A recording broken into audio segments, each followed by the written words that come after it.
really with the lens of what does this mean for how I support and develop my teachers aligned to this content and the professional learning experiences they got.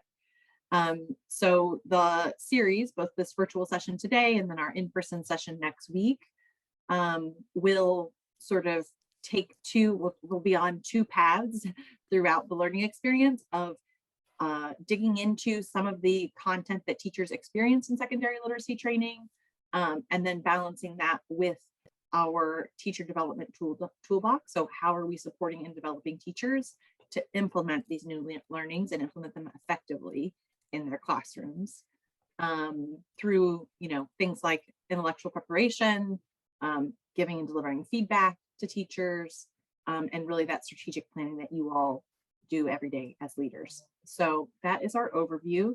Before we jump into the content of the session, I was just going to get us organized a little bit in the handout. So Bethany put in the chat the link to our website that has a link to today's handouts. In order for you all to type on those handouts and be able to engage in them and not everybody type over each other, I'm going to have you either download them or make a copy. So I will just do that on my screen just to model that.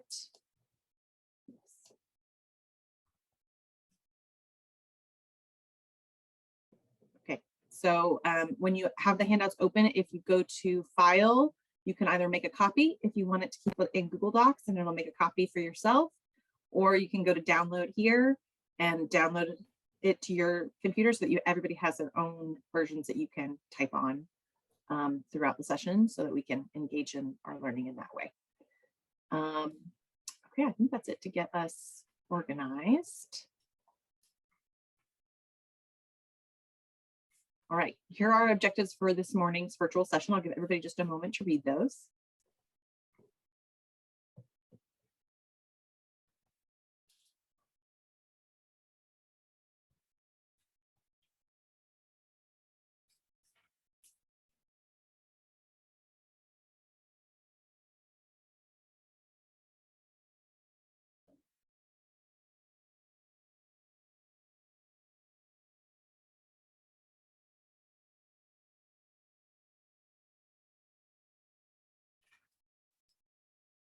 Okay, so as I said, this is really a balance of some of the content of secondary literacy training, which I should mention, part of my work at TNTP was spearheading the content design and just training facilitators for this training.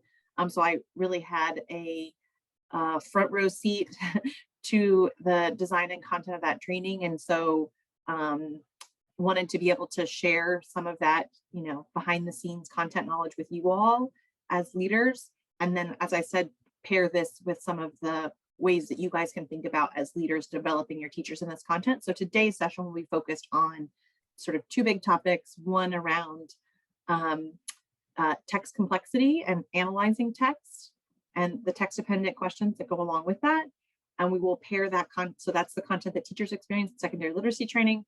And we'll pair this with this focus on lesson preparation, and how to support teachers in utilizing lesson preparation to really bring that text analysis to life with their students.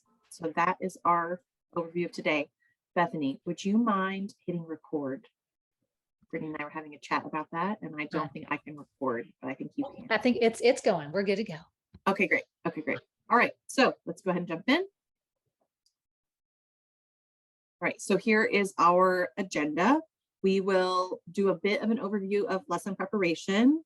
Then we'll talk about text analysis and lesson preparation. We'll talk a bit about question analysis and lesson preparation, and then we'll talk about some systems and structures for lesson preparation. So that is our agenda for today. I know it can be a long haul to spend 2 hours on Zoom, so I will definitely do a small break somewhere in between here, so that everybody can get up and stretch your legs and do what you need to do. I also know this is an incredibly busy time, so if you need to take care of anything, we totally understand. But while you're here and engaged, if you guys can stay on camera, we're going to do a lot of breakout rooms this morning and give you guys a chance to talk to one another and engage with us. The more this can feel like a informal, we're talking through things, the better. So I want to hear from all of you today as well. All right, so we will start with this lesson preparation overview. And I want to start with this first question and just have folks put responses in the chat. So what does effective lesson preparation look like and sound like to you? And what would you ideally want to see and hear from teachers to best prepare for their lessons? I'm going to encourage everybody here to really think about our secondary folks in particular here. So our 5 to 12 ELA teachers. What do you, are there specific things in that group that you're looking for in terms of lesson preparation? So you guys can put your thoughts into the chat so we can start to brainstorm ideas as a group.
I see lots of thoughts here already on like a focus on students, making the conversation student-centered. Jennifer mentioned annotations, having teachers read and know the material prior to that lesson preparation.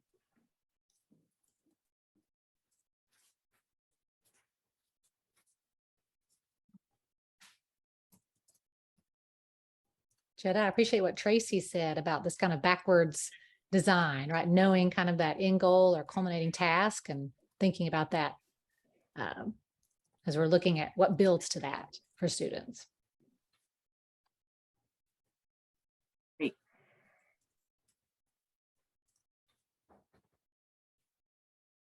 Also think, Richard, your comment here about having read and experienced the text first as a teacher, so that we're not entering the room cold. I think that's a good description of that, right? But we have a really clear sense of the text. That will be a big focus today. So that was a good foreshadowing of today's session. Okay, Christy highlighted here, like using a protocol so that, you know, we have a focus to that discussion.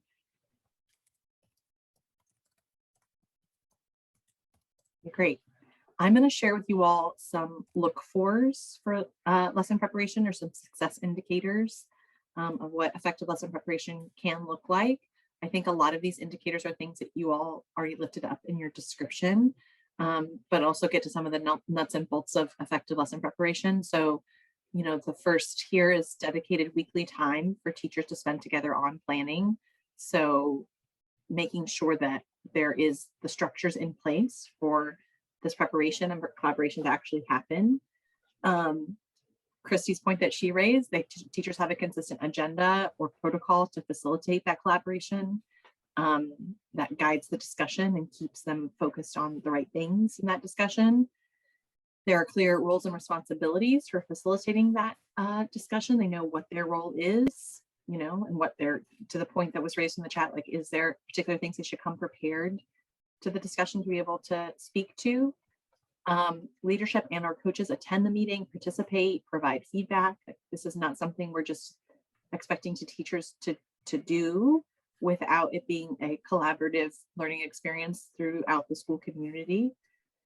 You all raised this. Teachers have read the text and previewed lessons prior to the meeting, so that collaboration time, which we know is our most precious resource, time with teachers, and that collaboration piece is a finite resource. So making sure that we can really focus the conversation by having teachers come prepared to discuss things.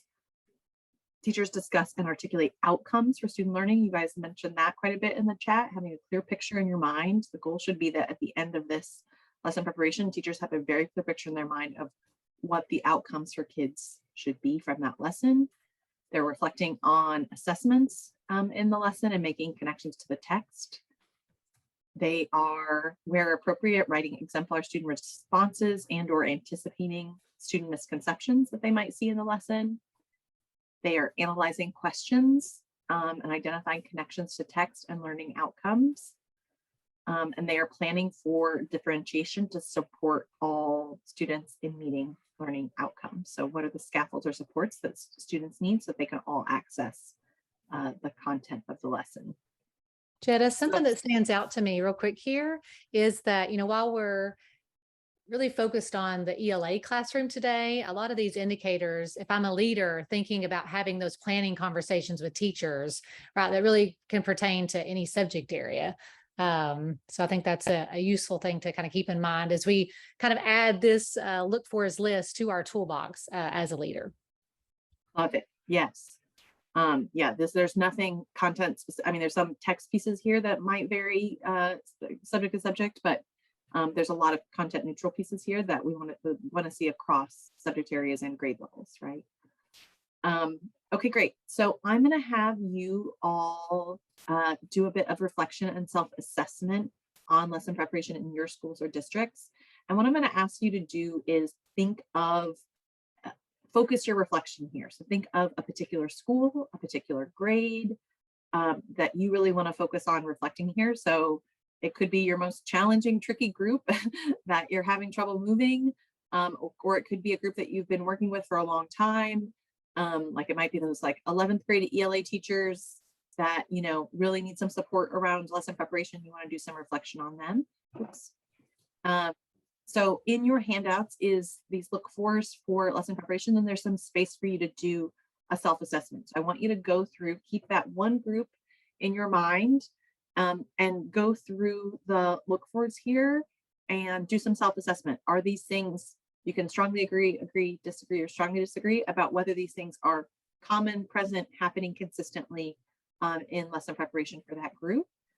And then we will, in just a moment, take a moment to reflect with our colleagues in breakout rooms on, what do these reflections say? Where are we excelling? Where do we still want to grow based on that? So I'll give you guys 3 minutes here to just do your self-assessment for that group, and then we will do breakout rooms and share out some of our reflections. Okay, welcome back, everyone. I know that I heard some great reflections in my room, just people lifting up some, what they were working on with their groups, how different groups are different, things that they have tried around lesson preparation. Would anyone like to share, lift up anything you talked about in your group, or anything, great you heard in your group?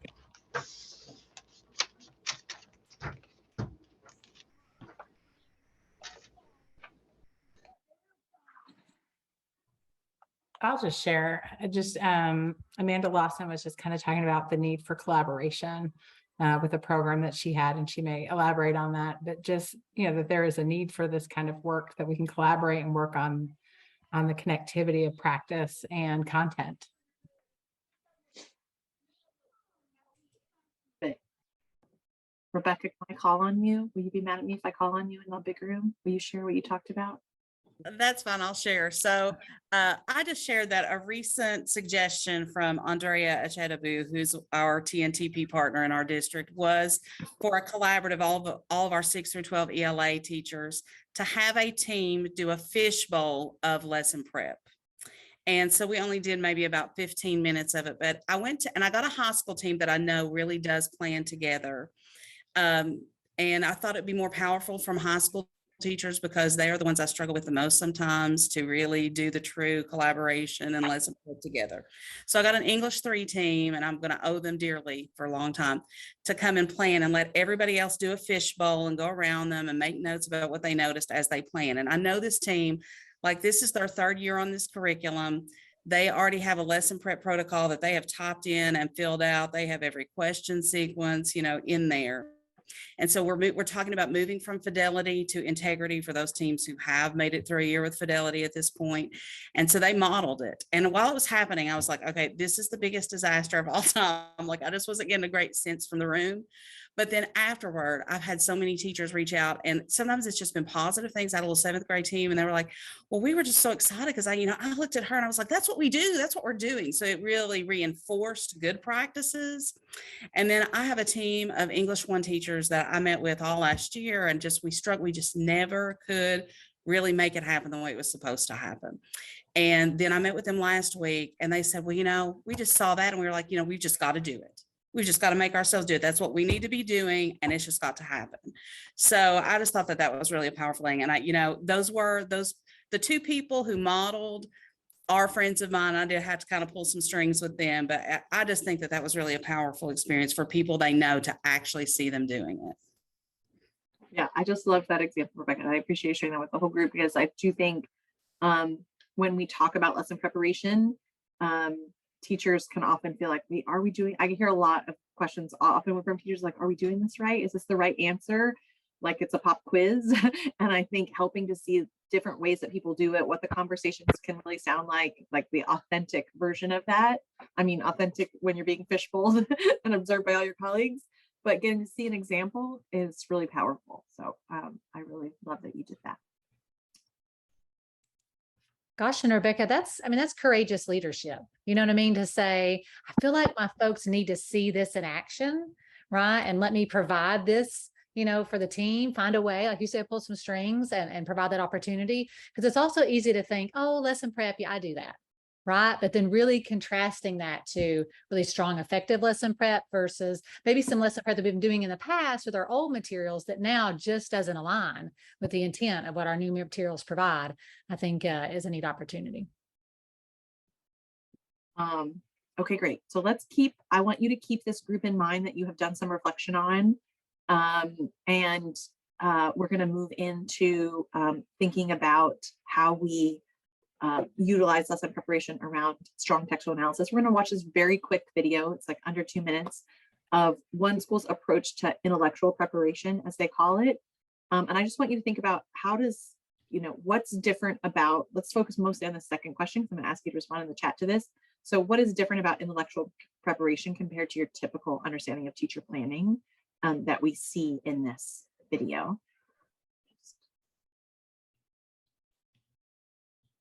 Second.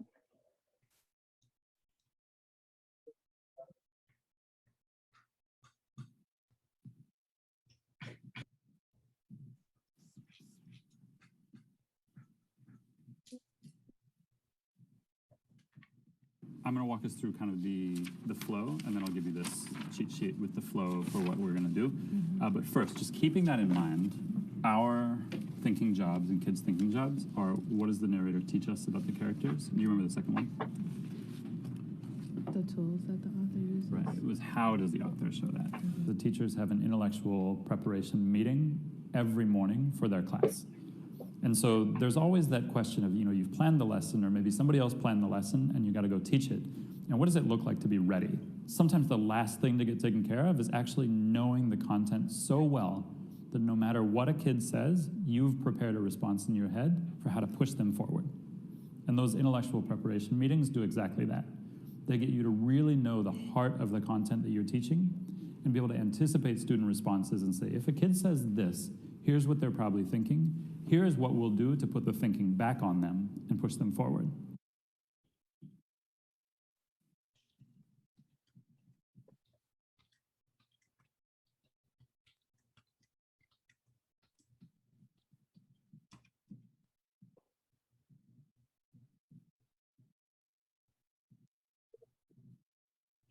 Okay, so I would love to hear just some thoughts in the chat.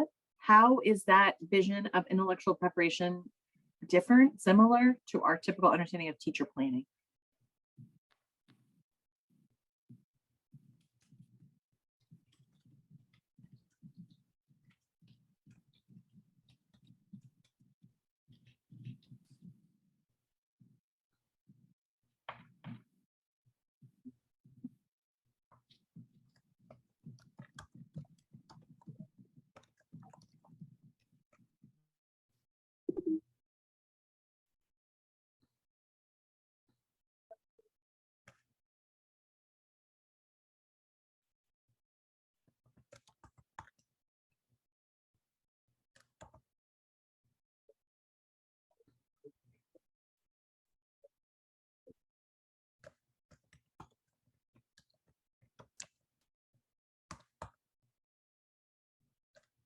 Anticipation.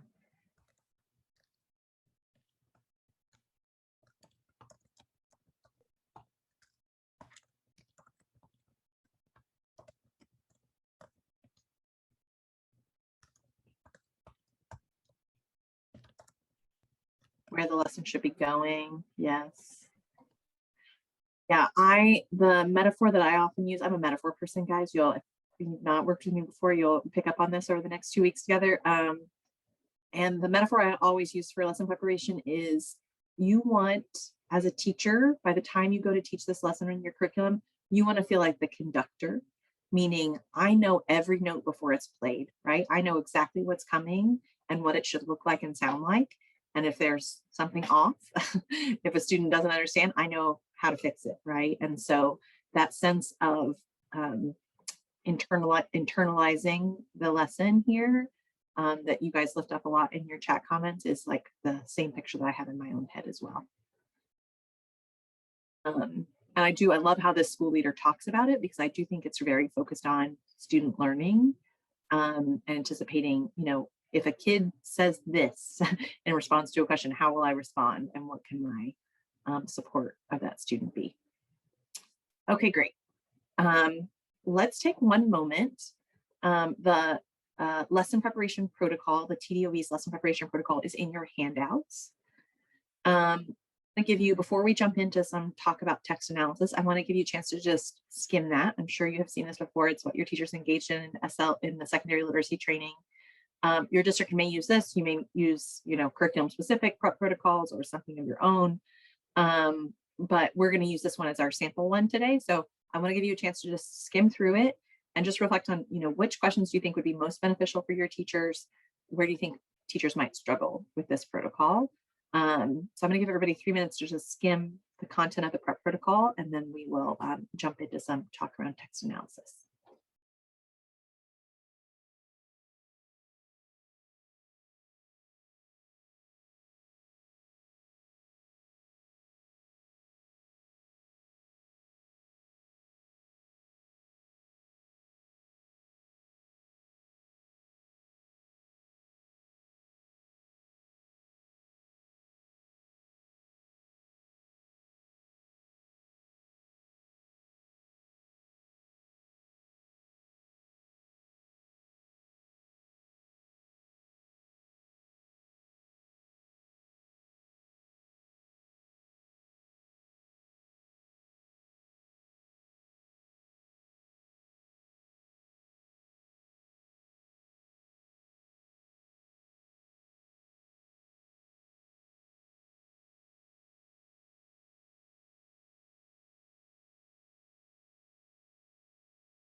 Thank you guys for adding some of your questions to the chat. I love both of those questions that Tracy and Maria, you guys lifted up. I think that focus, Maria, you lifted there of like, what's the knowledge-based outcome? What are students expected to know? It's such an important part of using our knowledge-based texts and curriculum. So I love that that's in there. I think the question, Tracy, around how will students be responsible for the rigorous thinking is such an important question too. And what I appreciate, like both of those questions, you could probably spend 30 minutes talking about, right? Like these are meaty, juicy questions for teachers to talk about, and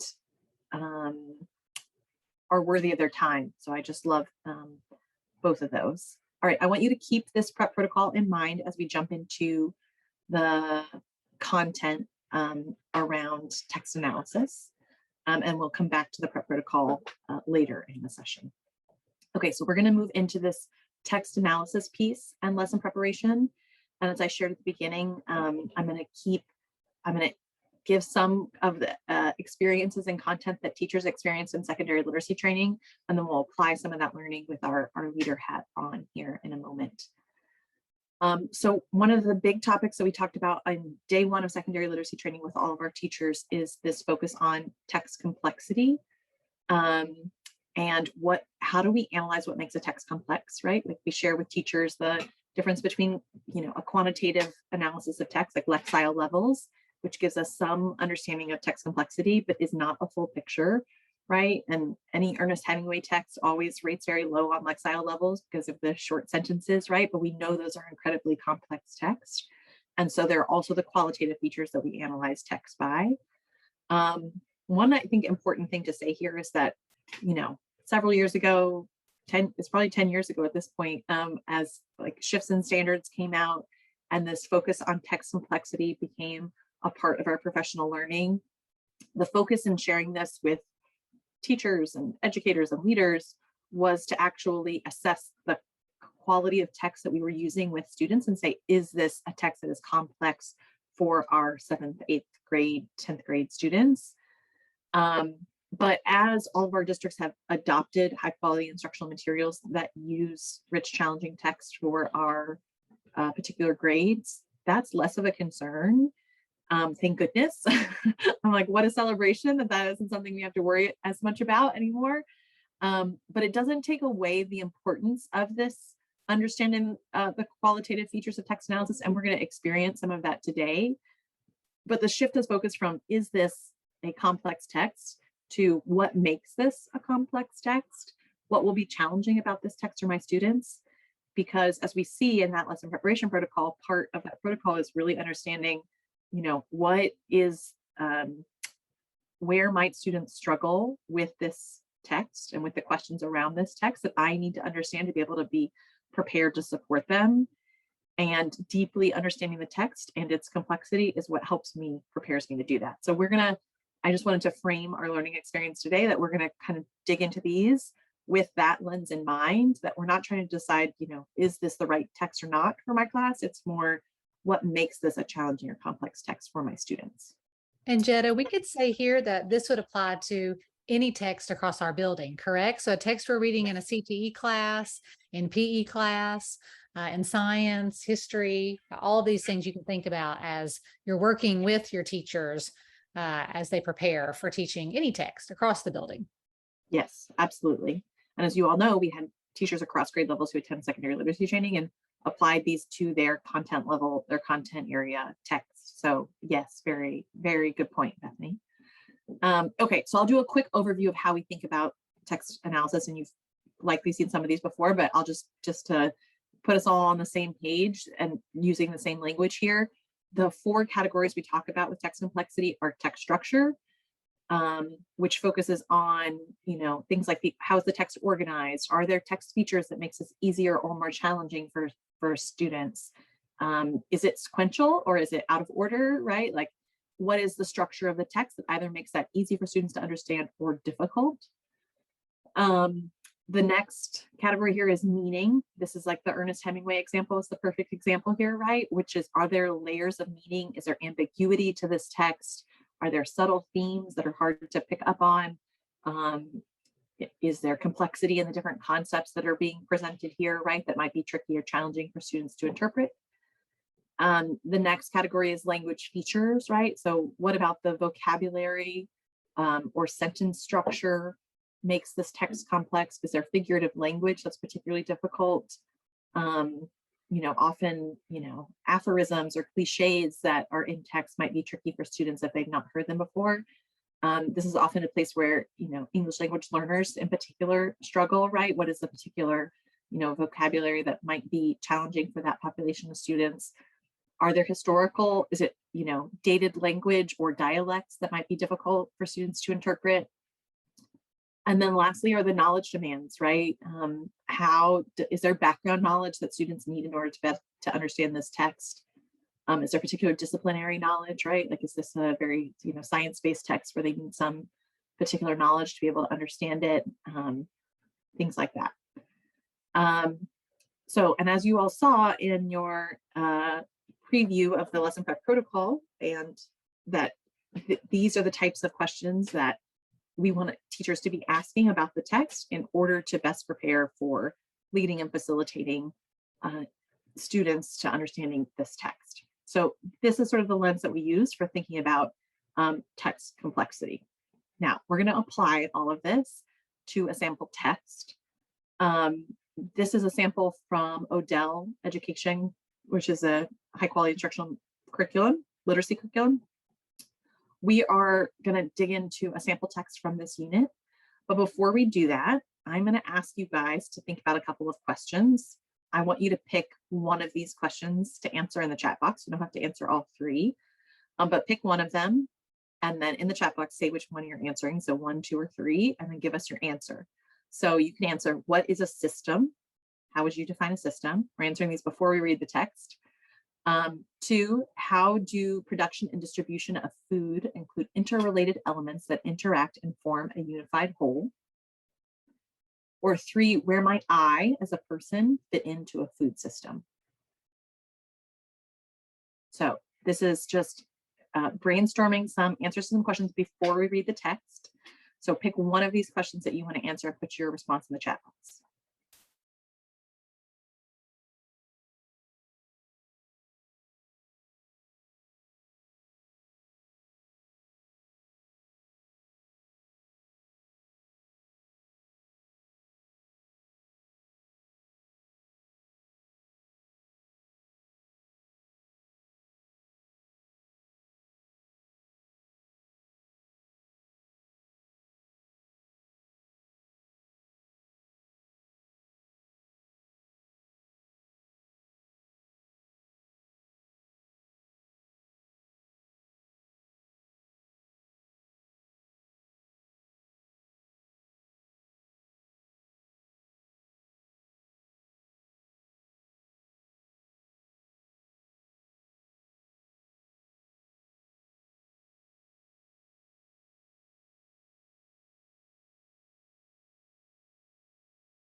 I love some of these definitions of system. You guys are so thoughtful.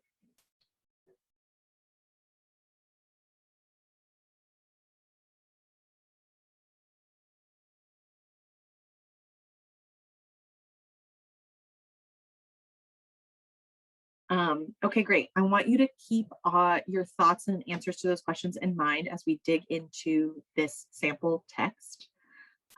So I'm going to give you some time now to actually read the sample text. The link to this is in your handout. So if you go to, I don't know where it is on the thing, but it says read, and then it has a link to the food system article. So you're going to click on that. And I'm going to give everybody, I'll start with 5 minutes and see if folks need more time. But I want you to read the text, and your goal and purpose in reading the text is to identify, what do you think is the big idea of this text? What is the big idea that we want students to walk away from when they read this text? And we're going to go into breakout rooms after we read to discuss. So I'm going to give everyone 5 minutes and see how we're doing. And then we'll go to breakout rooms to talk. If anybody has trouble accessing the text or needs help with the link, let me know. Jetta, I'll drop it in the chat. Thank you, Bethany.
Team, more time?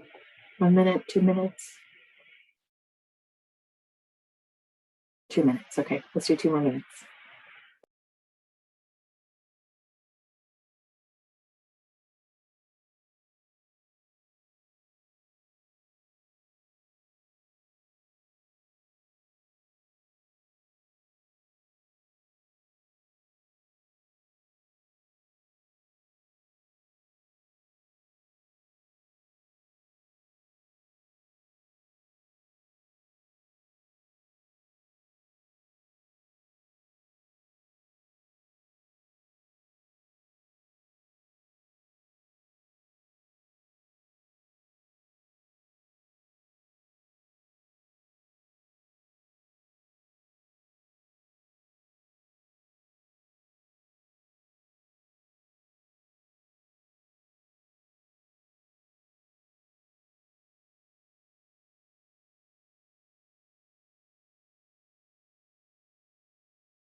Okay, ready now?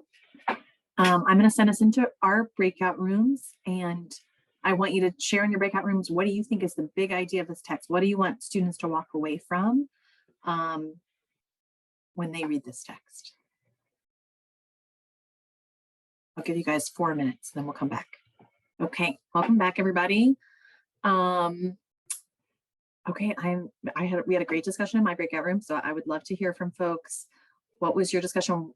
What do you see as the big idea of this text that students should walk away with?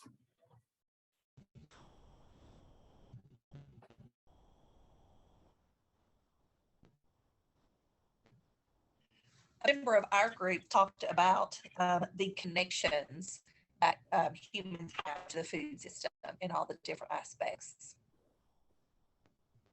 Love that, Amy. So really helping us understand, like, what is our relationship to all these different parts of the food system process that we might feel very disconnected from, but we actually, play a real role in. Other things you all talked about? Our group talked about kind of how systems have kind of checks and balances or positive and negative components that can affect all of the members of the system. I love that, Jennifer. And I feel like that fits into a lot of what people shared when they defined systems before we started this article, right? That sort of like balancing of factors that impact each other. Anybody else?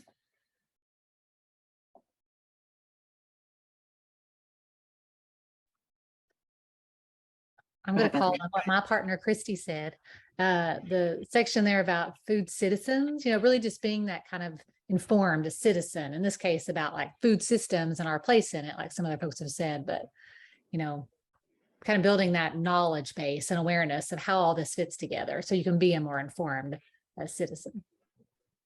That's great. We had a bit of an interesting divergent conversation in my group about the way that the pandemic and supply chain has made us more aware of, some of these processes that were we just took for granted previously, Okay, so here is my articulation of the big idea here that I think captures quite a bit of what you all said here, but just sort of puts it in, distills it in a formal way here. So the food system is the journey that our food takes from farm to table, right? We want kids to walk away understanding that that's what we mean by food system. Many things influence the food system, such as people, as you all said, and political decisions. And the food system can impact both our health and the environment, right? So if kids can read the article and understand that, then we know we've been successful, right? We know that they have understood the key idea of this text. So our next step here is to think about what might get in the way of students understanding this big idea, right? So we know now what our end goal is. We want kids to understand this big idea about the text. What are going to be some of our hurdles to getting there? And we want to use those text complexity features that we looked at to understand that, right? So we're going to kind of walk through each of these. So we're going to start with text structure. So in the text structure for this text, there are some text features that actually help students understand this text, right? There's images, there's subheadings and captions. There is also, the headline for each section that helps students understand what the topic is for that section. That includes, an example and description beneath that topic. And so in that sense, the structure of the text is quite organized for students. And it, I think is actually a feature that helps them access this text. So I wouldn't say that the text structure is extremely challenging here. And it's actually something I would rely on to help students, unpack or understand this text. So that's Jenna, text. Yeah, a quick layer question. in. If I think about high school, especially, I think sometimes we maybe skip over some of those things. We just think, oh, kids got it. But to your point there, it can be really leveraged, right? Especially as a really cool scaffold for some of our students. Just not saying spend a whole entire 90-minute block on just the text, subheadings or captions, if you will, but just not forgetting, I guess, is what I'm saying, right? Leveraging those in this way to help make meaning of the text. Yeah, I think that's such an important point that, it's stuff that we rely on as adult readers, right? Like when I go to read that article, I pay attention to okay, this is what that section is about, and it helps orient me to the content. So I think that's a really good point.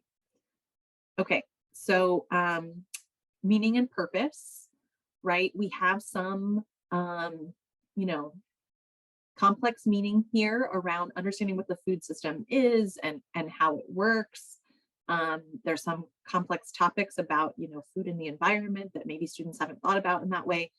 There's this quote from here: understanding the complex dynamic relationship among food, health, society, and ecosystems is critical to avoiding these kinds of problems, right?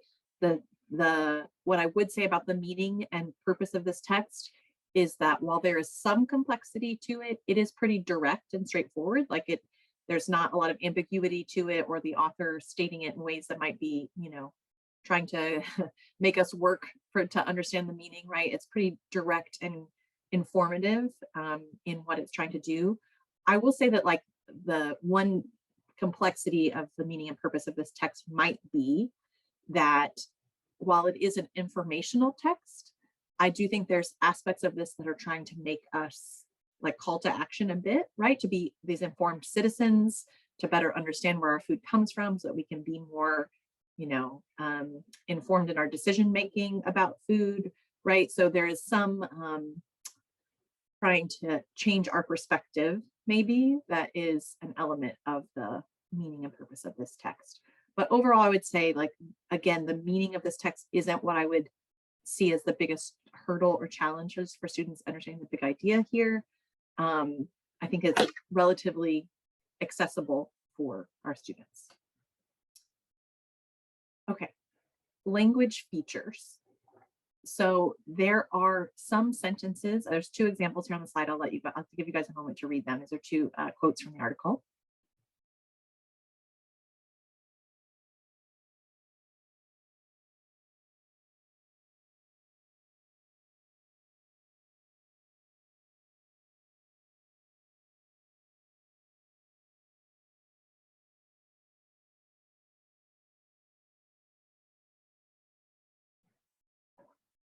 So I would say that in terms of these sentences, the structure of some of these sentences is slightly more complex for students, right? Like there's some indirect subjects here. There are some vocabulary that might be challenging for students.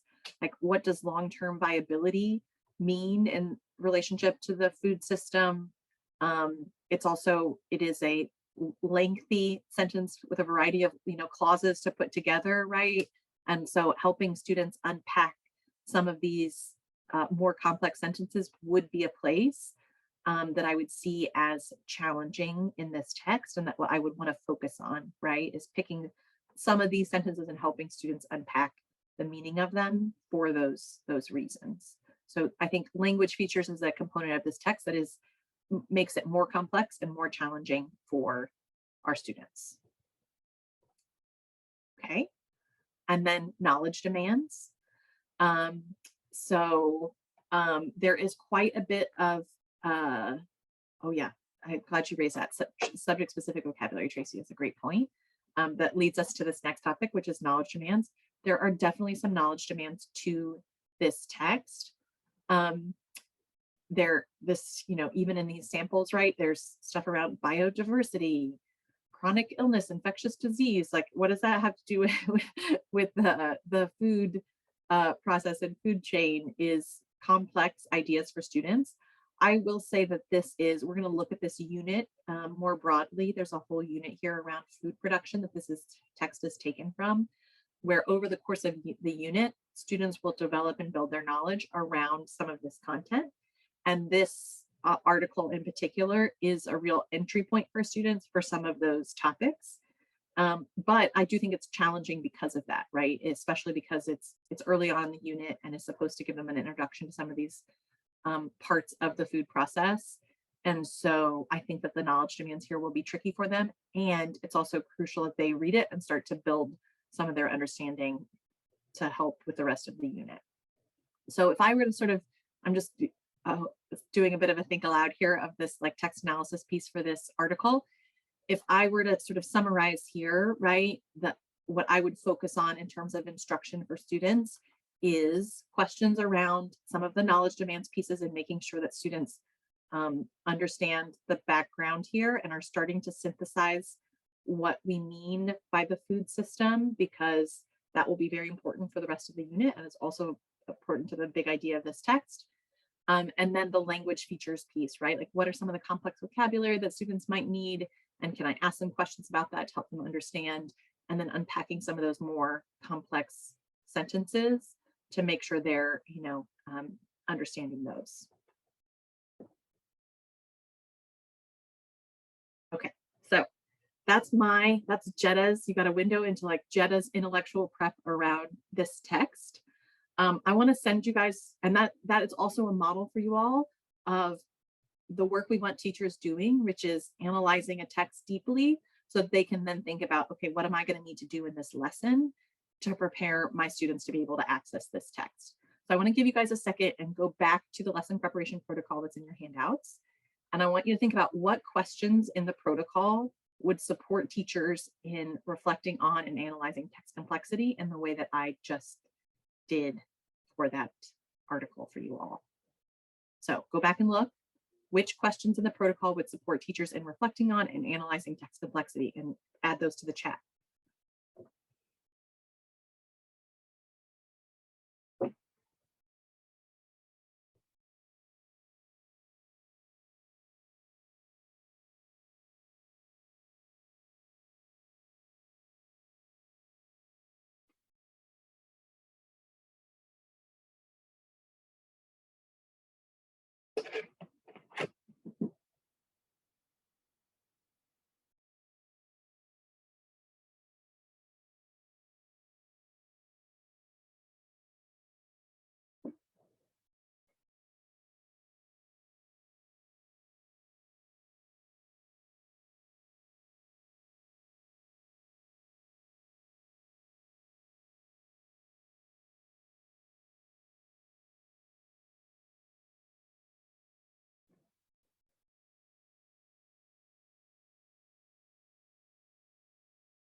Okay, great. So people are identifying that question around Are there sections of the text that we may need to reread or do additional thinking about? Like I'm already thinking with this text, I would go back to some of those more dense, challenging sentences and want to reread and unpack the meaning of those sentences with students, or some of the more challenging disciplinary vocabulary that's in here and making sure they understood that. So just that question got me queued up to think about my analysis of this text that might play in here.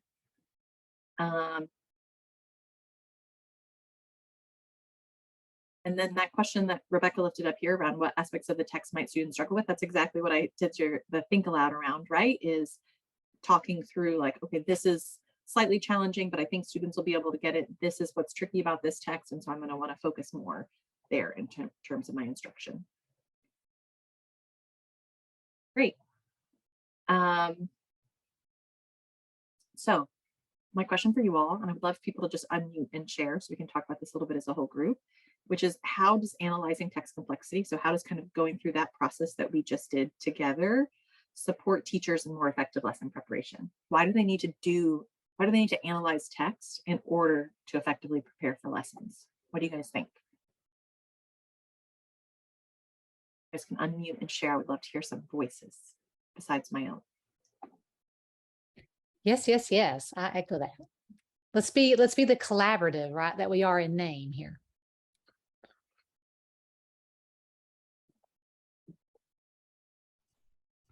Well, I think if the point is for the teachers to really know the text and anticipate what issues the students would have, they would kind of have to go through this process in order to identify where kids are going to struggle.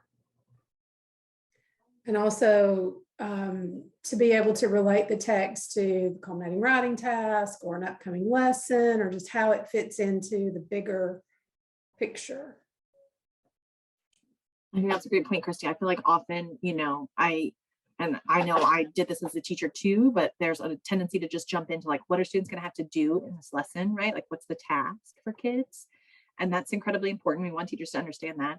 But in our ELA lessons, if that's not totally intertwined in understanding the text piece to it, then you're missing a big piece of how you're going to get students to be able to effectively do that task, right? And support them in that. So I think that's a great point. I think it also can be that teachers need to be familiar with the text structures and the author's words so that they can pull that information out so that children or students relate back to the text, and that teachers can point them in that direction and give them feedback and things like that just in the moment of the lesson. I'm so glad you raised that, Donna, because I think that, you know, especially when we think about our HQIM, it's not my job to do text analysis to come up with questions about the text, right? My instructional materials provide me questions. We're about to get into that topic in just a second. But in analyzing text, I would say two things. One, it helps me look at those questions and understand, like, how are these questions getting my kids to these big ideas about the text? But to your point, Donna, which I think this is like the biggest piece, is when I'm teaching this lesson and kids aren't getting it, what can I do to support them? And if I've read and understood the text deeply, then I know, like, I'm going to go back to this quote. I'm going to read this quote for them and see if it'll help them answer that question. Or I'm going to go back to this key vocabulary and remind them of that vocabulary and then see if they can answer that question, right? And so having that real fluency with the text and understanding it deeply, I think, to your point, helps you provide those, you know, just-in-time scaffolds for kids in the moment. Well, and connecting to what you were just saying, Jetta, too, we are a My Perspectives district, and there are so many questions in the program that you could pull to ask on a text that I think doing this analysis helps focus teachers better understand what are the non-negotiable questions that we really need to spend our time on, because where are students going to struggle? You know, we have some low-level comprehension check questions that are in our program, and sometimes they're easier to locate, but I don't know that they're going to really help students build a deeper understanding of the text. So I think doing this first helps teachers see the questions through the lens and better understand what they need to be having students respond to. Yes. I mean, I see a ton of literacy lessons all the time. Teachers do it with HQIM, and I have very rarely, very rarely seen a teacher do every single question in their materials, right? Like there's always a prioritization that has to happen. And so we want that prioritization to be grounded in, you know, their understanding of the text, just as you said, Rebecca. Thank you. Okay, so I think that sets us up perfectly for our next section here, which is thinking about how do our questions and questions analysis support lesson preparation. So we'll move there. So my first question for you all is, we kind of have started to answer this already, but if we have high quality instructional materials, they have text dependent questions in my curriculum already, why do we need to continue to stress the quality of questions? Isn't this a problem that's taken care of for me now? Like, why should I spend time on this? What would you guys say to that?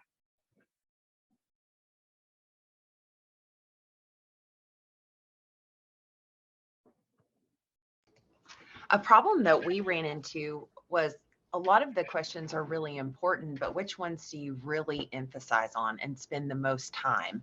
So for pacing, and then sometimes if the program has scaffold questioning, teachers spend too much time on those literal questions at the end and really aren't able to dig deep into the more complex questions toward the end because they haven't analyzed the questions to determine how much time they need to spend on each one. Love it. I think it's also important to consider your own students and evaluate what they need based on your data. You know, maybe you'll ask different questions with this class or with this group of students than you would with another. So,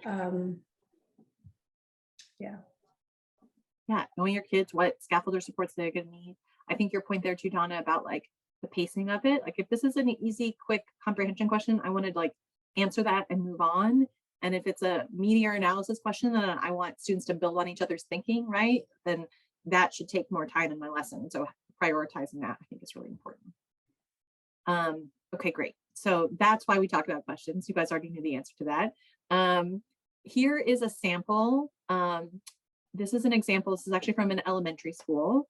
But this is an example of, on the left side of the screen is the question sequence from the instructional materials. You can see what the curriculum recommended as the sequence of questions. And then on the right side is the questions that the teacher asked in real time. I want to give you guys a moment to just read the slide and take that in. And I want you to reflect on how did the changes that the teacher made here to these questions affect the rigor of the lesson. So I'm going to give everybody about 2 minutes to read and think about that question, then we'll discuss. Okay, I would love to hear y'all's thoughts on this.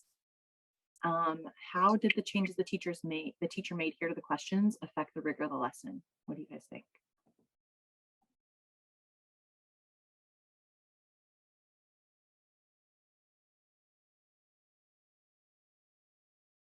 You guys can unmute yourselves and share.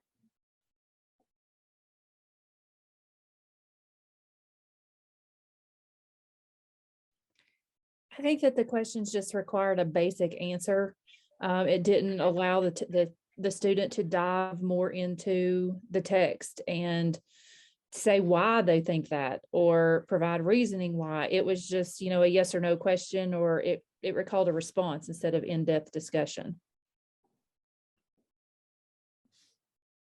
Yep, it took out a lot of the why questions, like why or why not, so that, the piece where students are having to justify their response is taken out of some of these questions. Jetta, I have an unfair advantage here. I know you've seen these before, Donna. So it also knows curriculum really, really well. So, so the whole purpose was why the human body was a machine. And so it was all leading toward that evaluative question at the end. So by leaving some of those questions and asking them in a less rigorous way, kids were not prepared to answer that last question. Beautiful. Yes. Right. So when we think about where we're trying to get students, when you look at that last question, that is a much more evaluative, like, is this a good name for the human body? Why or why not? We've taken that opportunity away from kids, and we haven't set them up for success along the way. I'm just gonna look in the chat. I see people putting in things there. One thing that one of our ELA teachers has taught us as administrators how they teach their craft and their subject is that many of the standards incorporate inferencing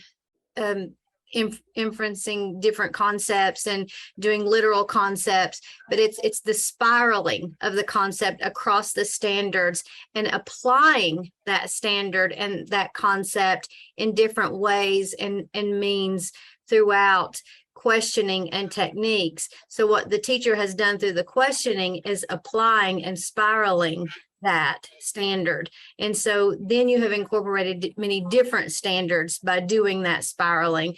We sometimes say scaffolding, but what you're really doing is spiraling that by using the inferential concept. So that's what the teacher has done through the questioning.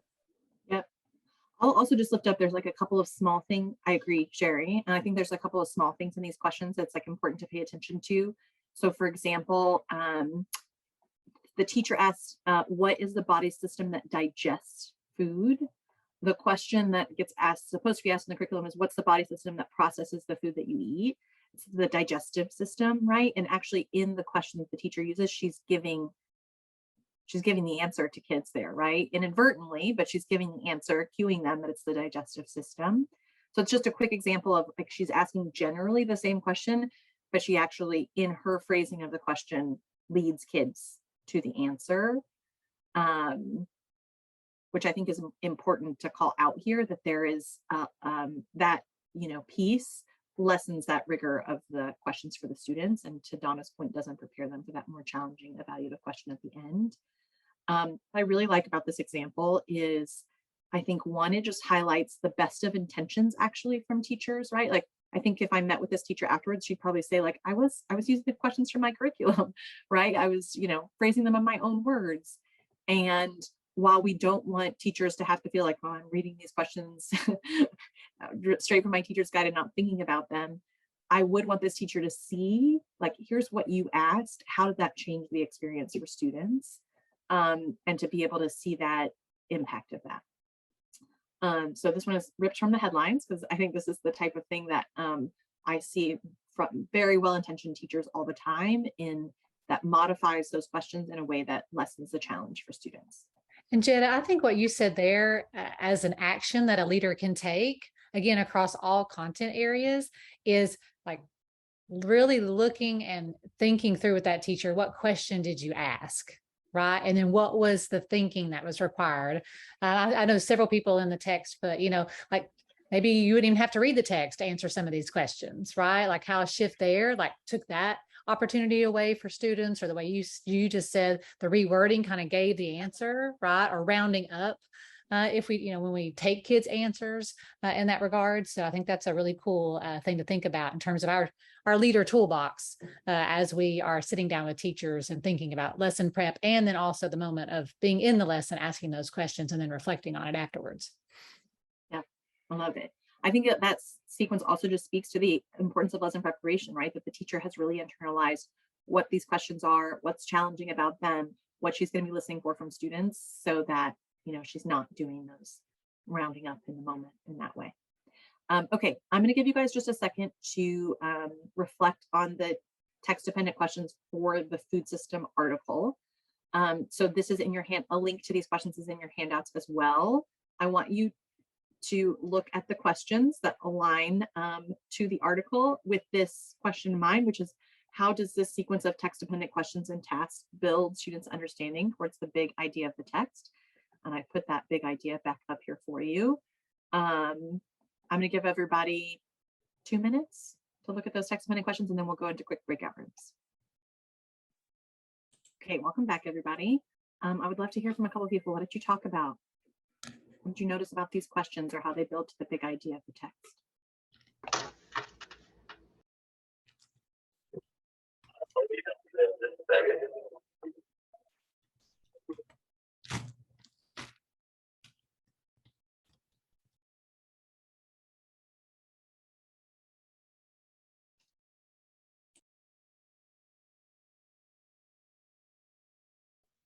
I'm literally famous for my wait time, guys. So I want to hear what you guys talked about.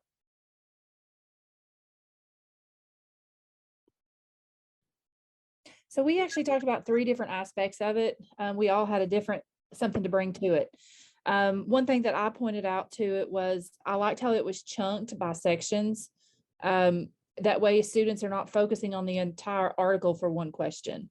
They're focusing on a specific area, and I think that allows them to dive deeper into the material because their focus is there. We also talked a little bit about the group activities and tying that quote to the article itself, and how that relates. And then we also talked about the complexity as how it scaffolds and builds on each other. It starts a little bit less complex and then gradually grows throughout the questions. That's such a good point. And I want us to file that away for when we meet in person next week, the way that some of the questions walk students through chunks of the article. We're going to talk a bit about questions as scaffolds next week when we meet. So I think that's a really good point. Somebody even raised in my discussion group, I can't remember who it was now, but around the Berry quotes, when we were first talking about what the big idea of the text was and how those really captured the meaning of the text. And so I like that it's those, I didn't give it away, but I like that they came up here, right, to really illustrate students applying their understanding of those quotes to reveal that, you know, some of the central ideas of the text. Great. And Jetta, that makes me think, like, contrasting that to sometimes just saying, here's the text, let's read it all, and then answer some questions. And I think that's kind of a traditional thing that we all say we've probably seen at some point or another. And so again, just considering how those build over the course of the text and how we might be exploring different components of it in line with that question to overall build that meaning over the course of a lesson or 2 or 3 for that matter. Great. Yes. And we will come back, as I said, when we meet in person next week and have more time to this issue around questions that help us access the text. But I wanted today, since we're focusing on lesson preparation, I think it is really crucial that teachers have a clear idea, not only of the text and analyzing the text, but then also how the questions in their materials align to help them unlock that meaning of the text. It's very hard to effectively do this lesson prep protocol without a clear understanding of both the text and the questions. And so happy that you all got to have a little mini experience with that and see what is some of the prerequisite, you know, learning that we need teachers to do in order to be able to effectively do the lesson prep protocols. Okay, with that, I want to give us a little bit of time. So when we started this session off, I told you to keep one of your groups that you and your school or districts in mind. And I want to give us a few minutes to just do some action planning for that group, thinking about the learning that we did today. So I'll just remind you, and this is in your handouts, of what some of the look fors for successful lesson preparation are. We also unpacked a lot here about the type of thinking that we want teachers doing about text and about questions in order to effectively engage in lesson preparation. And I'm going to give you some time now to think about that group and just think about what are some steps you want to take to improve the quality of lesson preparation in that group. Even if they're already doing a good job, this is always a place that we can hone our craft. So there's some guiding questions here. You might want to, you know, come up with an action step for all of these. You might say, like, I want to focus on collaboration and discussion with this group, and here's 1 or 2 things I'm going to do. There's some space in your handouts to do this. I'm going to give everybody about 5 minutes to do some action planning, and then I want to hear from a few folks what you wrote about for your group. So I'll give you guys some work time to do that. Okay, I know that's not a ton of time, but hopefully you started thinking about some supports or things you want to try to improve the quality of lesson preparation for one particular group. I'd love to either see in the chat, or if anybody wants to unmute and share what's one thing you are hoping to do to improve lesson preparation for your focus group.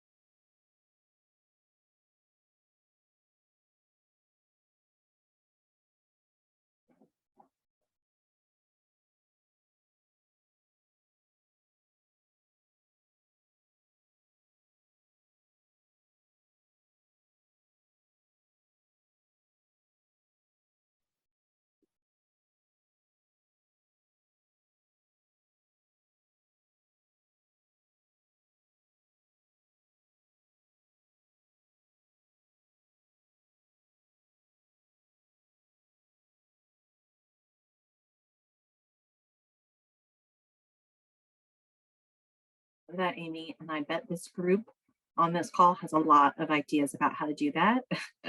When we're in person next week, make sure we make some time for that. But I feel like creative scheduling and figuring out how to make the structures in place for teachers to do it is one of the biggest challenges. And I know everybody has different ways of going about it. So there's probably a lot of great resources of people on this call. Oh, you've already asked a few, great. Assigning roles and responsibilities, love it. Just making a commitment to be more involved. I know it is hard. You guys have a million things on your plates, but just showing up and really seeing what's happening with lesson preparation, I think is a really important first step, and getting to be a learner and participant along with your teachers goes a long way. Okay, Jenna, great. I had a quick thought. I mean, I know when I look at that lesson prep protocol, I mean, there's several sections and there's lots of questions. And so if our teachers went through training this summer and thought, whew, like I've never been planning a lesson that way, or wow, this is a lot of questions, it could be that you need the whole year in PLC time to dive deep into a certain subset of questions, to get to know them more, to understand what that looks like, to think about my materials in that way. So, this is really an investment as a leader in building the capacity of teachers to understand this lesson prep process. And so maybe one action step might be to say, over the course of the whole year, we're going to dive deep into all these questions at some point, but not all of them every time. You know what I mean? I love it. That could be overwhelming. I love it. Okay, great. Okay, we are going to wrap up. There is a quick survey that we want you to take to give us feedback that'll help inform our planning for next week. I have one piece of pre-work for you for next week. I thought I put maybe I hid the slide, but you have one small piece of homework that should hopefully fold into your normal day-to-day work. I want everybody to visit in one of your visits to classrooms over the next week before we're in person together, jot down when you're in the classroom a sequence of questions that you hear the teacher ask, so that we can come back to this idea of questions. But bring with you some questions you heard in a teacher's classroom between now and when we meet in person next week. And I am so looking forward to being in person with you and seeing you all and doing some collaboration for the day and having some time together. Bethany, anything you want to say to wrap up? Just a reminder, especially if you're seeking TASL credit, to finish that feedback form, because that'll be tied to that TASL credit. And we'll add the homework that Jetta referenced to the website, and it'll come out as part of an email kind of follow up and reminder about next week as well. Okay. All right. Well, thank you all, and look forward to seeing everybody next week. Bye, everybody. Have a good day. Thank you guys for making time.